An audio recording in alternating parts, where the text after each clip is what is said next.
Hello. Thank you very much. So we are Team Aerlytics. We're a team of consultants, ex-consultants, and housemates of consultants. And our idea, our demo, is called Schooling Safety.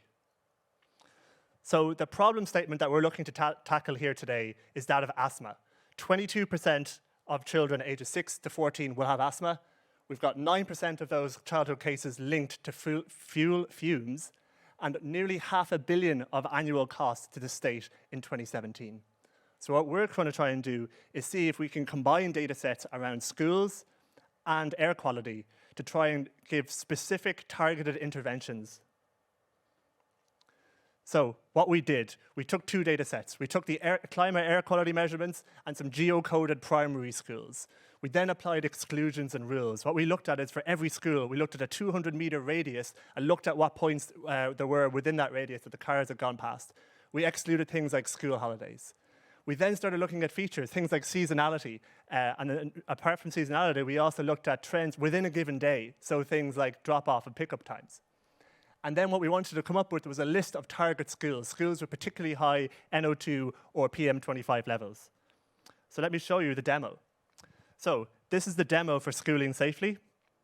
As I bring in the data here, what you're going to start seeing is all the different schools that have the kind of the air quality measurements around. They're sized by the number of pupils in each school, and you can see the color here corresponds to the different NO2 levels.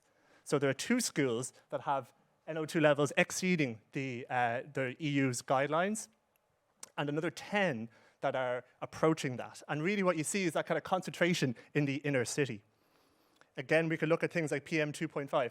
Interestingly here, pretty uniform across the city, but very high up on that kind of northeast coast.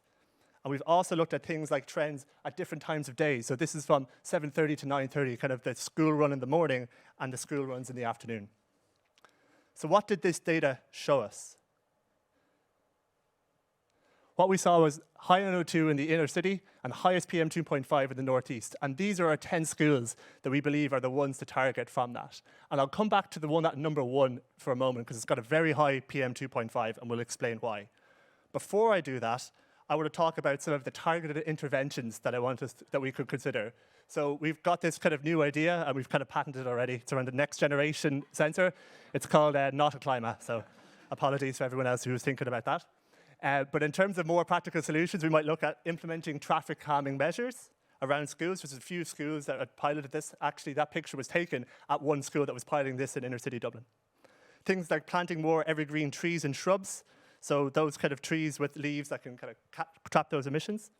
Limiting construction near schools. So the school I mentioned earlier on that's got really high levels, you'll see in a moment, we actually have a Google Earth video of it. It's right next to a construction site.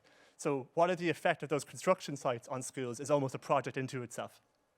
And finally, we're looking at external air quality measurements, but we might look at how can we change things in classrooms? So can we bring in HEPA filters in these classes?